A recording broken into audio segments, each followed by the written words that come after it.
Choreography, as you know, is a craft. It's not something you like a box of Cracker Jacks you open up and say, I'm going to be choreographer. Yeah. Okay. Even if you were a major dancer, I'm going to be choreographer. It's something, it's like anything else, you learn all the pieces of it. And then if you're clever enough to have worked with great artists and you practice with them, and then you learn how it all fits together. And then you still take 20 years to make mistakes. There you go. There you go. I think my biggest thing with choreography, I've always liked choreography. I've been choreographed before I was dancing.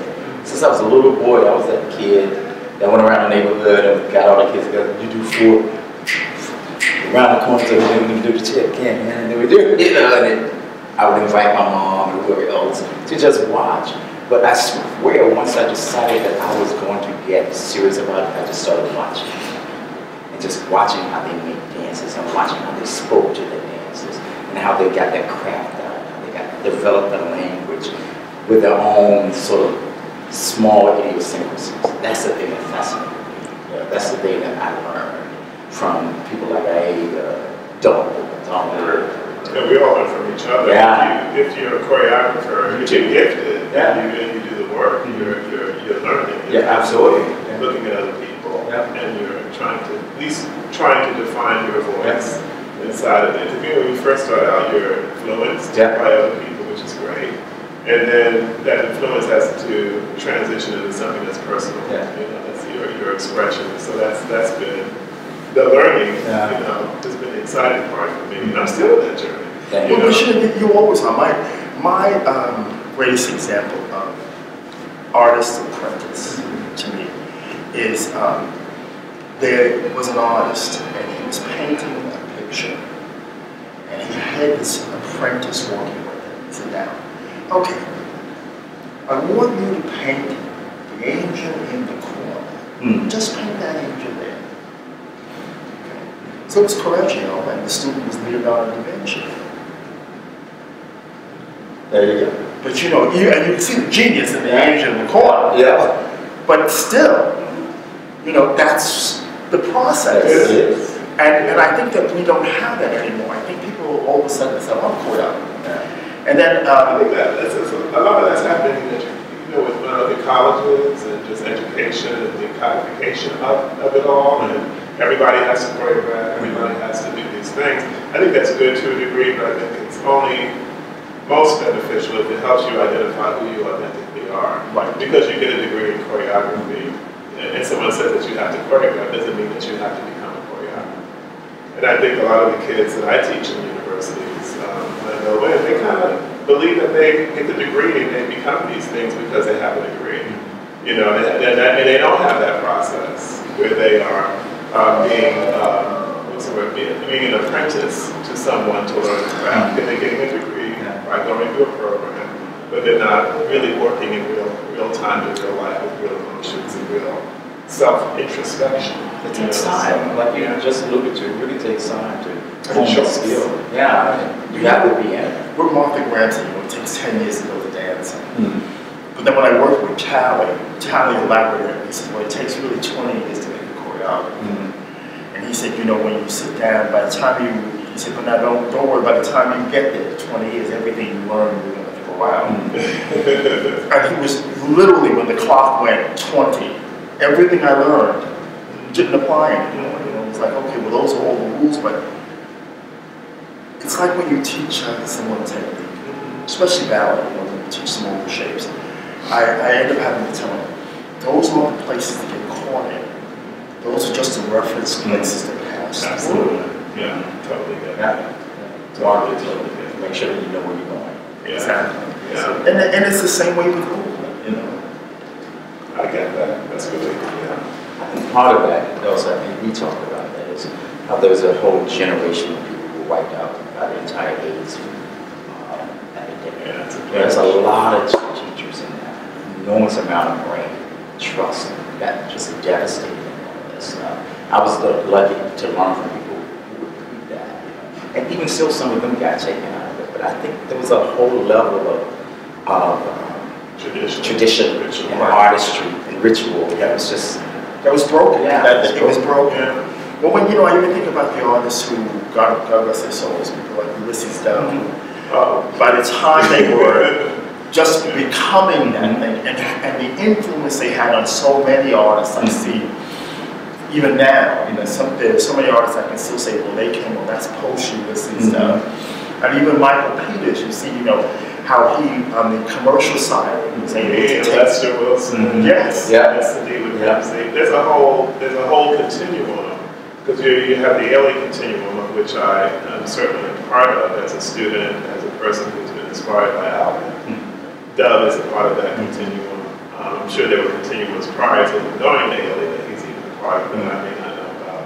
But when you talk about people like Bernice Johnson and who she... Well, that's really, that's your, I mean, to say something, and I'm glad you put that, I mean, that's really, we talk about deeply rooted. Yeah. That's really where your foundation comes from. Yeah. Your beginnings. Yeah, well, that's my contribution to it inside of this relationship, because Gary has, when we joined forces, he has his continuum. I mean, we connected as people, you know, and then inside of that we bring, of course, what comes with us, and Bernice Johnson is what came with me. And not only BJ at the studio, but a man named Leon Thompson, who trained so many dancers, so many people in the industry. And so you talk about Michael Peters, you talk about Lester Wilson, you talk about all those folks that came from Bernice Johnson that gave us cultural icon, you know, images, and, you know, in American culture that are like, you take for granted. Yeah, and they're still around. Yeah. We wouldn't have that if you didn't have not only BJ, but you didn't have Leland Thompson, you know, so. All these continuums, Ailey is a major part of my continuum. Bernice Johnson is a major part of my continuum.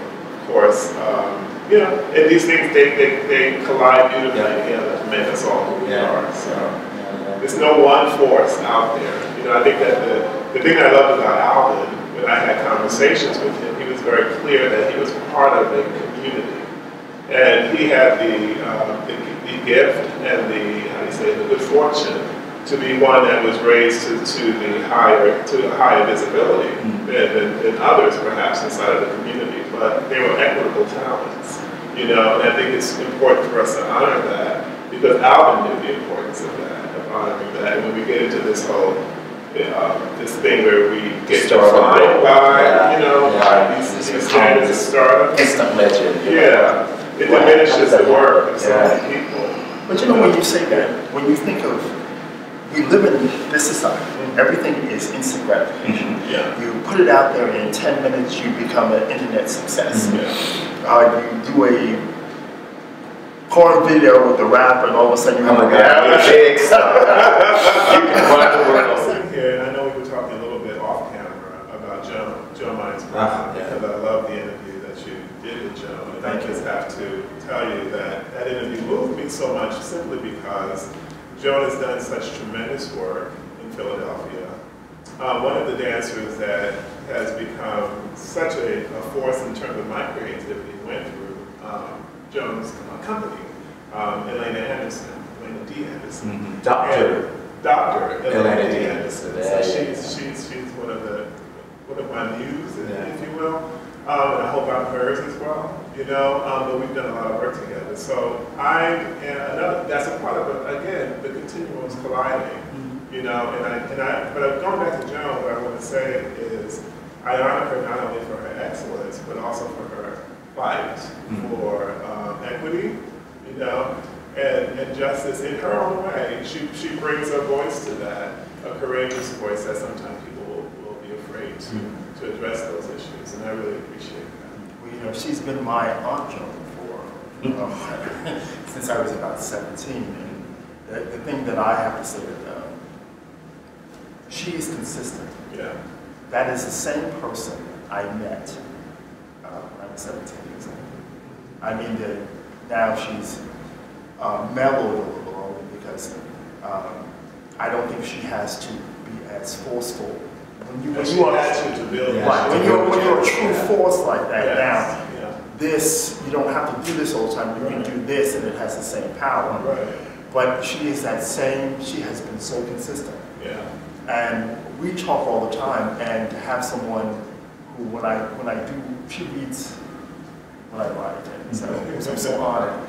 And she'll comment. She will actually, once or twice a week, send me back something that, thank you for sending this to me, Aunt Jones. And that means so much because, like you said, you become part of the family. And these are people that you really want to keep in your lives all the time. But it's the same thing having you, you touched my life with that piece of choreography. And, as a performance I will never forget, when you were Jubilations. And I was working with Melvin Davis and Thelma Hill, and Aaron Duggar had just passed. And you did the work that you did with him. And there's a balance at the end with the young man's And that day, it was as if Aaron was there. The boy got up and shook. And he came down and you had to catch him at the end. And the way you held him and looked, it was more than him, it was almost Aaron. At that moment, because it was going someplace else. And I never forgot that. I never forgot that because he had just passed, and this was almost as much a tribute to him as it was to your choreography. Well, he was another person in my life that was, other than me sitting here, being in this art form, if it weren't for the relationship that I had with him, he's definitely the wind beneath my wings. He was that in my life, and I miss him. But I also know he's in a great place and he's happy. So, it makes a lot of sense. And it was funny when you were talking about Joan, because I really had not met Joan intimately on a personal level. We met in passing when we talked, and I watched her company, exchange words. But I had a chance to talk to her when she came to the University of Missouri in Kansas City, where I work. I cannot tell you how impressed I was, just personally sitting there with her, because I was expecting this icon, who would just sort of roll the room around and just move things around. She was so nice, she was so sweet, she was direct, she was clear, and her ideas were pitch perfect. Even when we had a community meeting about racism in dance, she was very clear about what she felt about that. There was no backing down, and I appreciate it because it gave the young kids, it gave my kids a symbol. Something to check in on. So it's not just me saying something. You're looking at a woman who's been working for, come on, she's been 50 years. It has to be. But it's really more countless. Okay, when you think the school is about 35 years old, she's had a company now. So it's amazing, man. I worked with Cleo Parker Robinson for 10 years. Just to have her, Cleo, Ann Williams in the space with those kids, it was just phenomenal. It's an enormous amount of history. But you see, with something you just said, which is so amazing, we're talking about a community run by women. Now the torches, I think things go through phases. They do. But we have women who become the dance mothers, and then we have generations where then men become the dance fathers. And I really think, it's interesting because prior to, BJ was she was critical in my world, so I've always had strong women around me, and I've always appreciated strong women. I've always had strong men in my training as well, so I love that. And the AIDS epidemic did affect that, so that's very relevant. So I think that's why there was a shift where there were less men and more women. I think that's great. I think what's needed now is a balance. Because I believe both energies are necessary to really create the kind of dancers that really speak to the work that we want to speak to. I think too, we were talking about when we're talking about race. I look at the women. I look at what has been achieved through the International Association of Blacks in Dance, and in terms of bringing people together to have relevant conversations. I think after engaging in that for a few years and also seeing the work that's been done, I think now we're at a place where we need to examine the strength within our own communities more closely, because I think we are so consumed by survival that we are so in need of quote-unquote funding, and we have these traditional practices inside of funding structures that are really not serving us well. If we accept the paradigm for success has been defined, the traditional paradigm, success paradigm has been defined, that makes us, believe that we're successful, we're not really happy, we're not really fulfilled, and our work isn't really speaking to us anymore.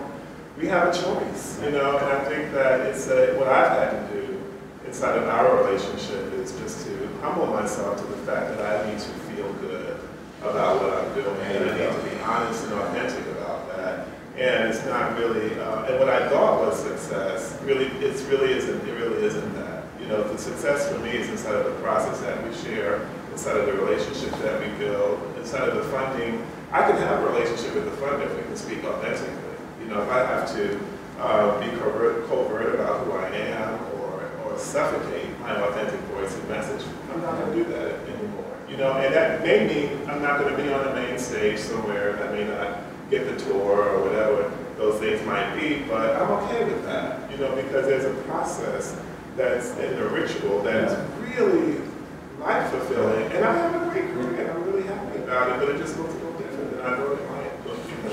What I said is not on that same note.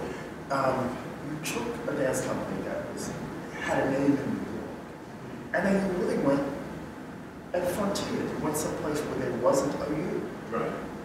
And that was partially, to be honest, it was partially because of the AIDS epidemic, literally, because institutions are people, really.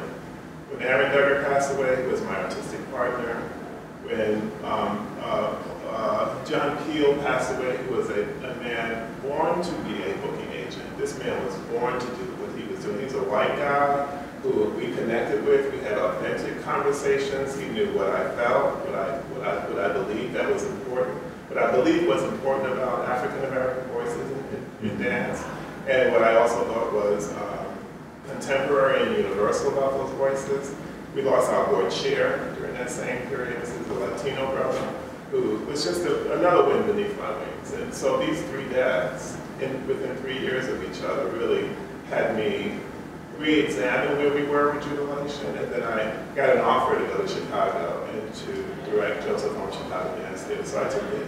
And it was a great experience for a year. And then I said, okay, this is not going to really work because the company's mission is not going to fit into this box. And so that's when I had the pleasure that I met Gary at Clio, because Clio commissioned me to do a work, Church of Nations.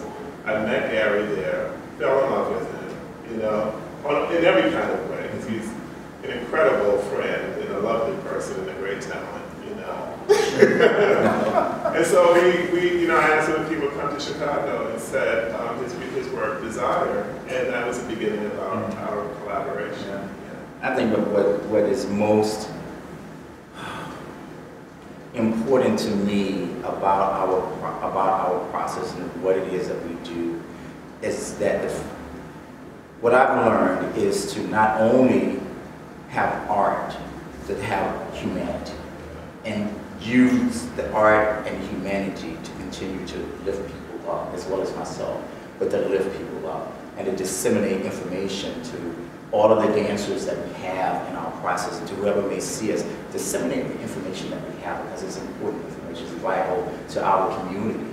I, at this very moment, cannot be happier. It's been 20 years. It's been 20 years that we've been doing this. And it has not been a first stole, and diamond rings, at all. But the children, the kids, and the adults who are back there getting ready to dance, they're jewels. You know, they really, really, really are. They want to work hard. They want their art to grow. They want themselves to